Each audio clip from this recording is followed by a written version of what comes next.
কয় ঘন্টা লাগে চায়না থেকে ট্রানজিট? আর ওইখান থেকে 4 ঘন্টা লাগছে।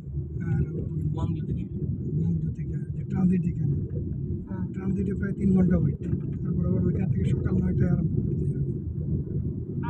ট্রানজিটে কি প্লেন চেঞ্জ করে নাকি? বাবা ট্রানজিটে কি প্লেন চেঞ্জ করে? মন বেশি হারিয়ে যাওয়ার পর বাবা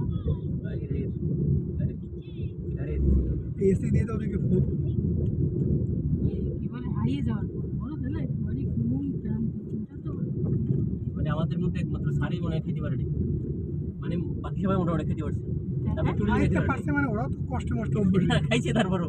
তাই না আরে মাংস মাছ মাংস অ্যাভেলেবেল কিন্তু মশলা ওই যে ছাড়া। মশলা আদা কাঁচা আর এমন মশলা দিবে যে গন্ধে আরো পেট ভরে মানে একটা লং ইউজ করে, এই লংটা মুখে পড়লে শেষ, আর খাবার হচ্ছে না, এত বাজে ইয়ে হয়ে যায়, মুখে ফ্লেভার হয়ে যায়। খেতে তো হবে ওই যে সকালবেলা রুটি ভাই দুই পিস পরোটা পাউরুটি নেই আমি ওরা তো তবে অনেক সকালের কিছু খাবারটা ঠিক আছে। ওরা তো অনেক কিছু নিয়ে গেছে। আমি পাউরুটি জ্যাম জেলি আছে, একটা ডিম সিদ্ধ আর তাহলে আরেকটা ওখান থেকে একটা ডিম সেদ্ধ একটা রেখে দিতে ওই রাতে খাওয়াচ্ছে দুপুরে খাওয়াচ্ছে ভুল করছে ওরে ভাই ডিম যদি পাই তো ভাজি করে খাইতে হতো, সে ভাজার মশলা নেই তো। না সেদ্ধ ডিম দুটো তো খাওয়াবে যেহেতু খাওয়ার ওখানে পকেটে করে নিয়ে আসবে। না না পকেটে কেন ওখানে খাওয়ার সময় তুমি এ এক করছো না জায়গায় ওই তো যেমন খাবার খাবারটা হচ্ছে বিভিন্ন জায়গায়, আমরা এক জায়গায় থাকি না। হুম। সকালের খাবারটা জাস্ট এক জায়গায় ফিক্সড।